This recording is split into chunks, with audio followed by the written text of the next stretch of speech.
Olá, alunos. Estamos iniciando aí mais um módulo, mais uma disciplina de envelhecimento e o papel da educação física frente a esse fenômeno. Né? Ah, é a minha área de estudo, envelhecimento, bem como os aspectos cognitivos, né? Vocês já sabem.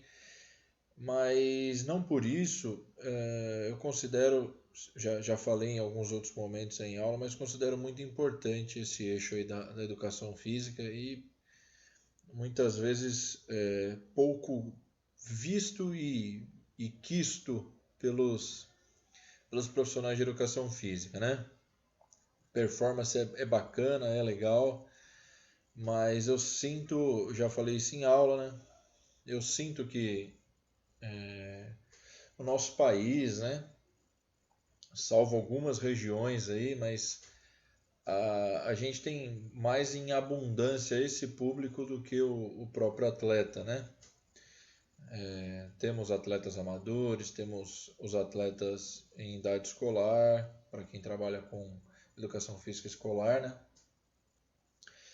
Mas em relação à performance e saúde, vocês sabem que eu puxo um pouquinho a sardinha para a saúde, que eu acho que enquanto profissional de educação física, a gente pode contribuir bastante para a saúde pública aí, para quem se interessa nesse eixo, né? O envelhecimento, turma, é um fenômeno, como eu disse, e em um módulo, uma disciplina, a gente não vai discorrer completamente tudo que abrange envelhecimento, né? A gente vai trazer o que é mais importante, atualizações, né? Tanto que o Tratado de Gerontologia eu trouxe aí com algumas coisas novas em relação ao envelhecimento, discorrer sobre isso e um pouco mais para frente, em outras aulas, analisar um pouquinho do que se tem em relação ao exercício na literatura, algumas contradições. Então, vamos tentar bater um papo sobre isso durante essa disciplina aí que eu considero bem importante para vocês, que é o envelhecimento aí e educação física. Saber o que é o envelhecimento nessa perguntinha aí tão simples, mas eu acredito que se cada um de vocês agora parar para pensar e tentar definir, é uma tarefa complexa, né? Uma tarefa complexa. A pergunta é simples, mas a resposta é complexa, né? É, o envelhecimento pode ter características diferentes de acordo com o país que esse indivíduo vive, de acordo com a interação que ele tem com o ambiente e seus hábitos, né? Seu estilo de vida. Tem a ver também com o estilo de vida que ele possa mudar no decorrer da vida dele, por que não? Pensando num indivíduo de 40 anos que vinha adotando hábitos não tão saudáveis e começa a mudar seus estilos, ele pode mudar essa curva de envelhecimento.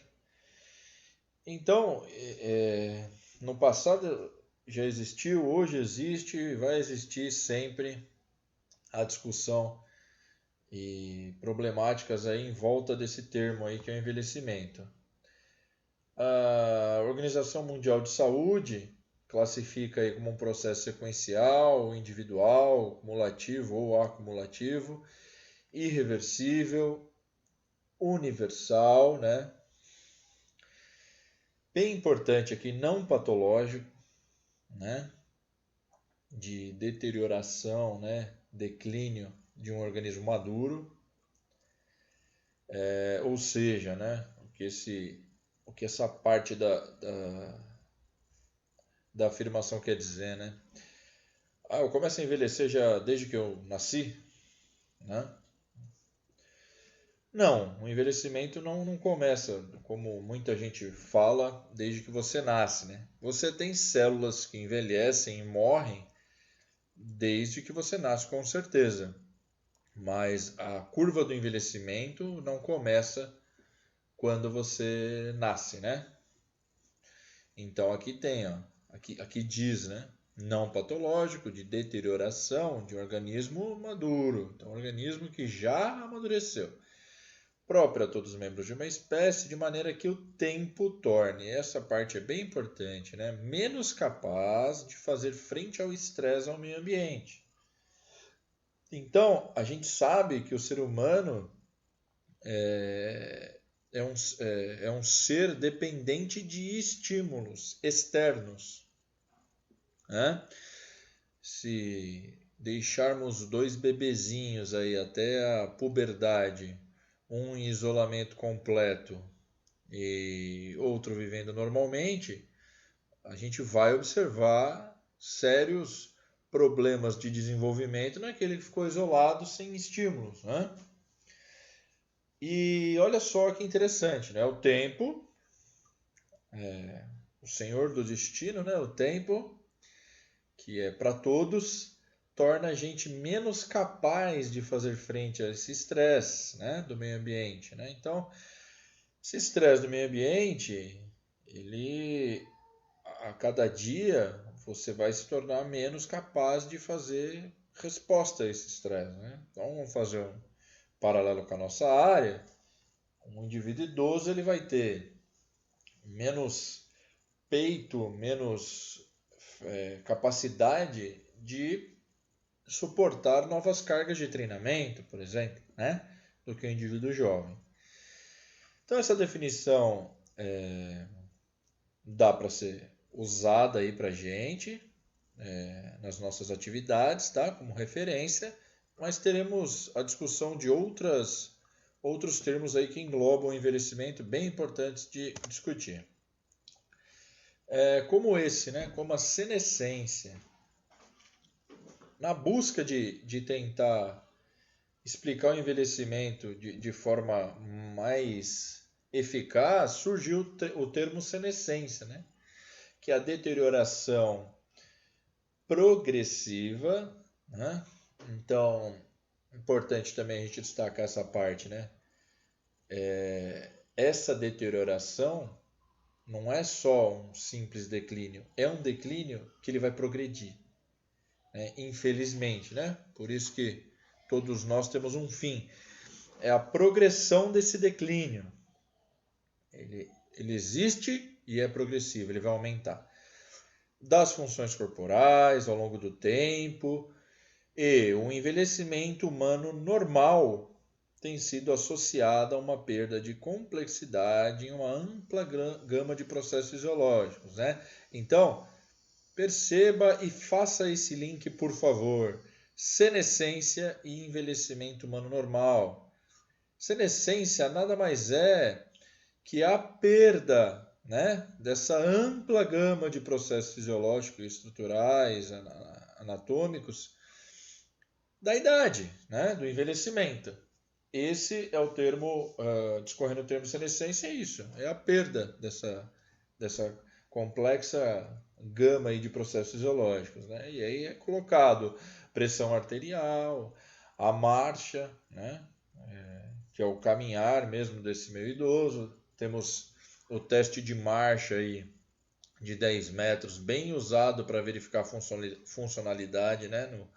De idosos, né? Teste simples aí para nós, mas a gente, a partir do tempo que o idoso demora para executar esse teste aí de 10 metros, a gente tem esse score, tem associação já com a fragilidade, a perda de funcionalidade.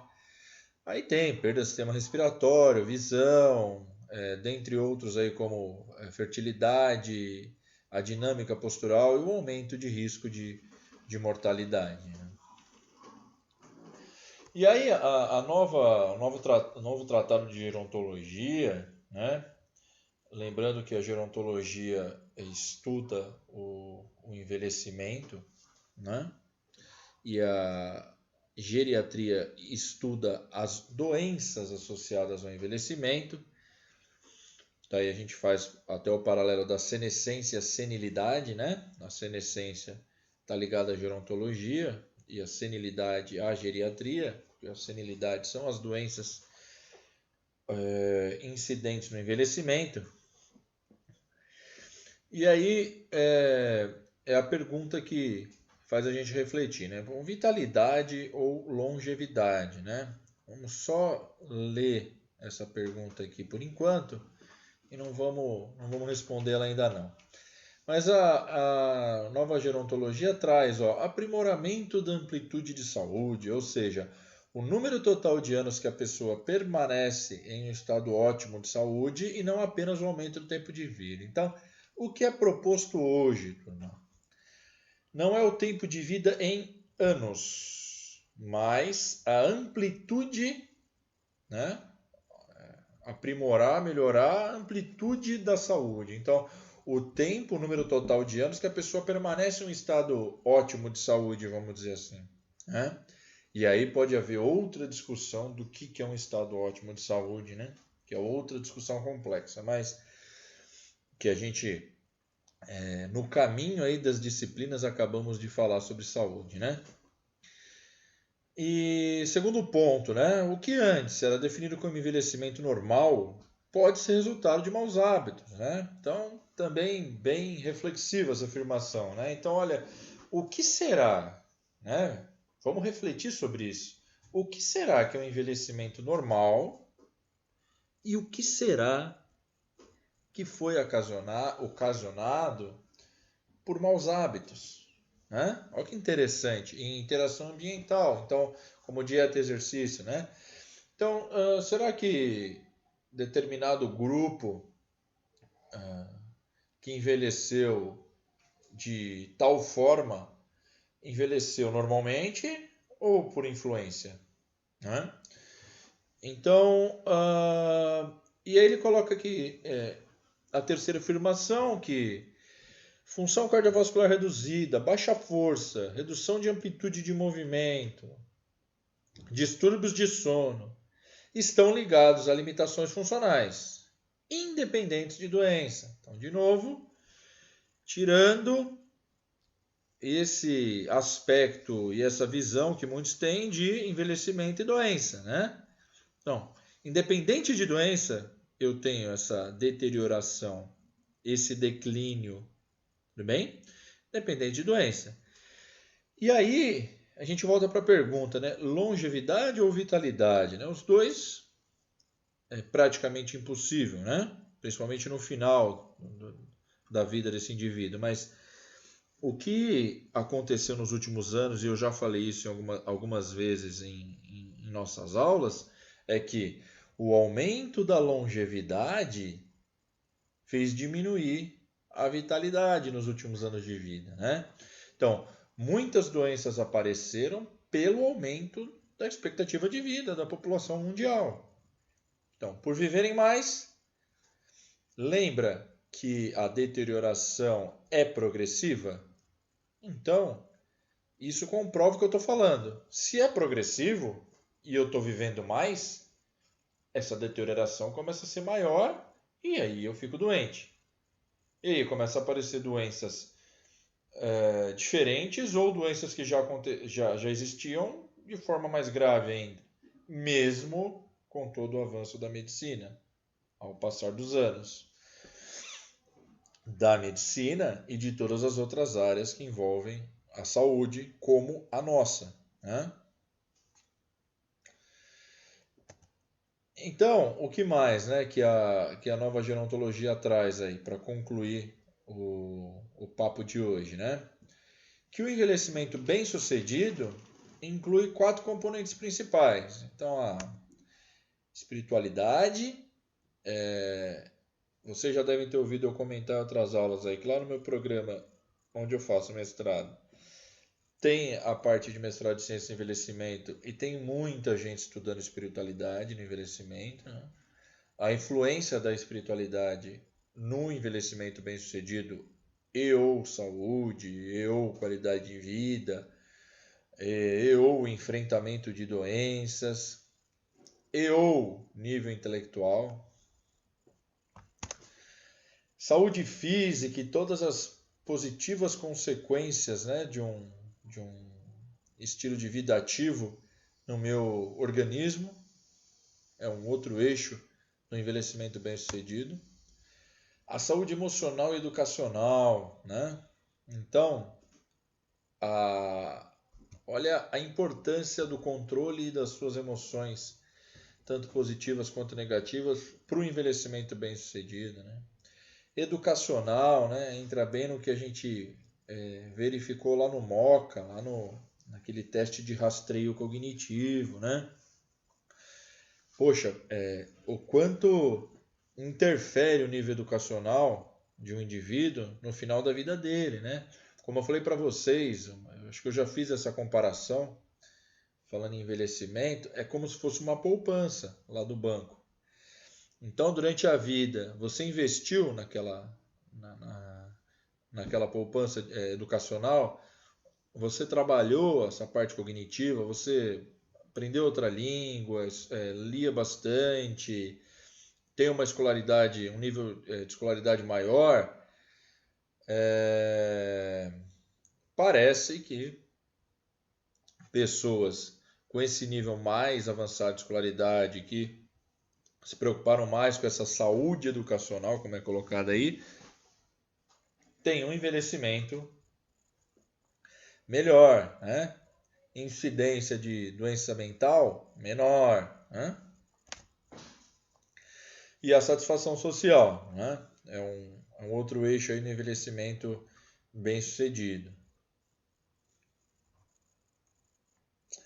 Então, para finalizar o papo de hoje, o que nós vamos fazer principalmente nessa primeira semana, nessa disciplina?